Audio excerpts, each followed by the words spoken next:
తన చివరి కోరిక ఏమిటయ్యా అంటే సువార్త ప్రకటించబడాలి, కొడుకు సేవ చేయాలి. తల్లులు తండ్రుల్లో ఏమిటి మీకున్న కోరిక? మీ అబ్బాయి ఏం చేయాలని ఆశపడుతున్నారు? మీరు మీ అమ్మాయి ఏం చేయాలని ఆశపడుతున్నారు? ఒక్కసారి ఆలోచించండి. మళ్ళా చెప్తున్నా, దేవునికి ఒకే ఒక్క కుమారుడు, ఆయన పేరు ప్రభు అయిన యేసుక్రీస్తు. ఆ ఒక్క కుమారుణ్ణి ఈ లోకానికి డాక్టర్గానో, కలెక్టర్గానో, యాక్టర్గానో, బిల్డర్గానో పంపించల, మరీ సేవకునిగా ఈ లోకానికి పంపించాడు. సేవ చేయడానికి ఈ లోకానికి పంపించాడు. సువార్తను ప్రకటించడానికి ఈ లోకానికి పంపించాడు. నశించిపోతున్న మనిషినే రక్షించగలిగినటువంటి, సత్యమును ప్రకటించడానికి, రక్షించడానికి ఈ లోకానికి దేవుడు పంపించాడు. అనగా దేవునికున్న ఒక్కగానొక్క కుమారుణ్ణి సేవకుణ్ణి చేశాడు. మరి నీ కొడుకుని ఏం చేయబోతున్నావు? నీ కూతుర్ని ఏం చేయబోతున్నావు?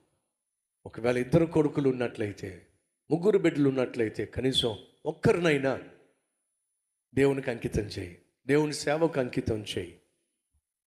ఎందుకని? నీకు ఒక కుమారునిచ్చినా, ఒక బిడ్డనిచ్చినా, ఇద్దరినిచ్చినా, ముగ్గురినిచ్చినా ఎవరిచ్చారు చెప్పండి? దేవుడే ఇచ్చాడు. ఇచ్చిన దేవునికి నీ బిడ్డను అంకితం చేయటం గొప్ప ఆశీర్వాదం, గొప్ప భాగ్యం.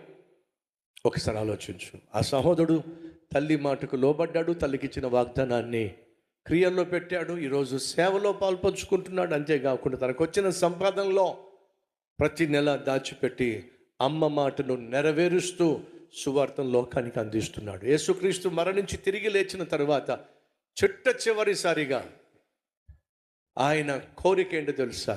సువార్తను ప్రకటించండి, సర్వలోకానికి వెళ్ళి సర్వ సృష్టికి సువార్తను ప్రకటించండి. ఇది యేసయ్య చివరి కోరిక. అమ్మ కోరికను నెరవేర్చాడు తనయుడు, ఎప్పటికీ నెరవేరుస్తున్నాడు.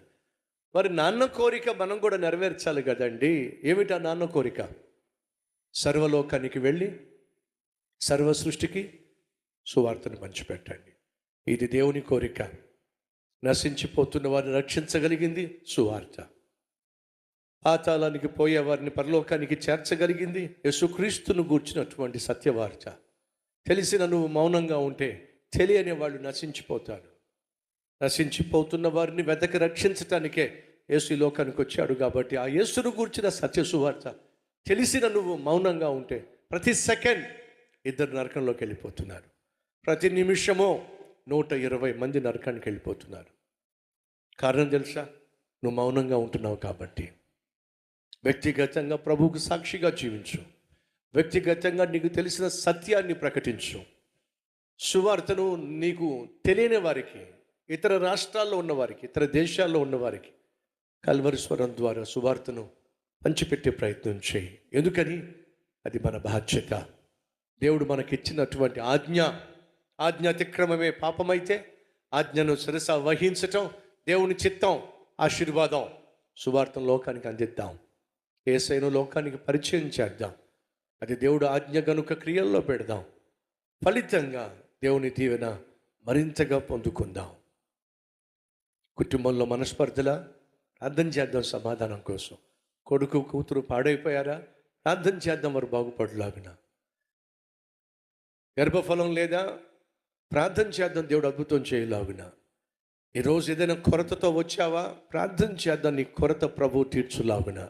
మహాపరిశుద్ధుడు అయిన ప్రేమ కలిగిన తండ్రి, ఎవరు మమ్మల్ని అర్థం చేసుకున్నా, అర్థం చేసుకోకపోయినా, అర్థం చేసుకున్న దేవుడు నువ్వు, ఆదుకునే దేవుడువు నువ్వు, ఆదరించే దేవుడువు నువ్వు, అద్భుతము చేసే దేవుడువు నీవు. నాయనా నీకు వందనాలు, అయా నీకు స్తుతులు, నాయనా నీకు స్తోత్రాలు. భర్త లేక భార్య లేక బిడ్డలు రక్షించబడాలని ప్రార్థన చేస్తున్నట్లయితే ఆ కుటుంబంలో అడుగుపెట్టు నాయనా. తప్పిపోతున్న బిడ్డలను రక్షించయ్యా. ఇష్టానుసారంగా జీవిస్తున్న భర్తను భార్యను రక్షించు నాయనా. ప్రతి కుటుంబంలో రక్షణ కార్యము జరిగించయ్యా. మా మందిరంలో ఏ కుటుంబం నశించుకోవడానికి వీల్లేదు నాయన. ప్రతి ఒక్కరి కుటుంబాన్ని రక్షించండి. ప్రతి కుటుంబంలో శాంతి సమాధానం దయచేయండి. ప్రతి కుటుంబంలో నెమ్మదినివ్వండి. అదే సమయంలో సంతృప్తినివ్వండి, సమృద్ధినివ్వండి. ప్రతి ఒక్కరి శరీరాన్ని మీరు ముట్టి బాగు చేయండి. ప్రతి శరీరంలో ఉన్న బలహీనతను తొలగించండి. ప్రతి కుటుంబంలో ఉన్న ఆర్థిక ఇబ్బందుల నుండి, అప్పుల నుండి విడిపించండి. నిరుద్యోగ సమస్యను తొలగించి మంచి ఉద్యోగాన్ని ఇవ్వండి. చదువుకుంటున్న బిడ్డలకు జ్ఞానము, జ్ఞాపక శక్తి, చదువు పట్ల శ్రద్ధ, బహుగా చదువుకోగలిగిన కృప, యవన ప్రాయంలో నీ కాడి మోయగలిగిన ధన్యత, యవన ప్రాయంలో పరిశుద్ధంగా జీవించే భాగ్యము, యవన ప్రాయంలో నిన్ను సేవించే ఆధిక్యత మా బిడ్డలందరికీ దయచేయండి నాయన. వివాహ వయసు వచ్చిన బిడ్డలకు, వివాహం కానటువంటి బిడ్డలకు నాయన కనికరం చూపి చక్కని సంబంధాన్ని ఇవ్వండి. గర్భఫలము లేని దంపతుల పట్ల జాలిపడి చక్కని ఫలాన్ని ఇవ్వండి నాయన. ఉద్యోగంలో సమస్యలు గుండా వెళుతున్నారేమో, వ్యాపారంలో సమస్యలేమో, కుటుంబంలో సమస్యలేమో, ప్రతి సమస్యను పరిష్కరించండి. మా కుటుంబంలో ప్రతి ఒక్కరిని బాగు చేయండి. మా బంధుమిత్రాదులలో ప్రతి ఒక్కరిని బాగు చేయండి నాయన. బాగు చేయగలిగిన నీ వాక్యము దగ్గరికి వారిని నడిపించగలిగిన మనస్సును మాకు దయచేయమని, సువార్తను దాచిపెట్టకుండా సువార్తను పంచిపెట్టగలిగిన శక్తినివ్వండి, భారాన్నివ్వండి, బాధ్యతనివ్వండి. మా సంఘాన్ని ఉజ్జీవింపచేయి నాయన.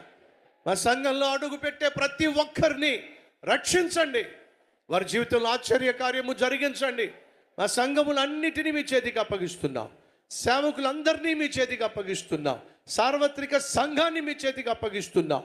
మీరే మమ్మను కనికరించి కాపాడి వర్ధిల్లింప చేయమని యేసు నామం పేరట వేడుకుంటున్నాం తండ్రి. ఆమెన్.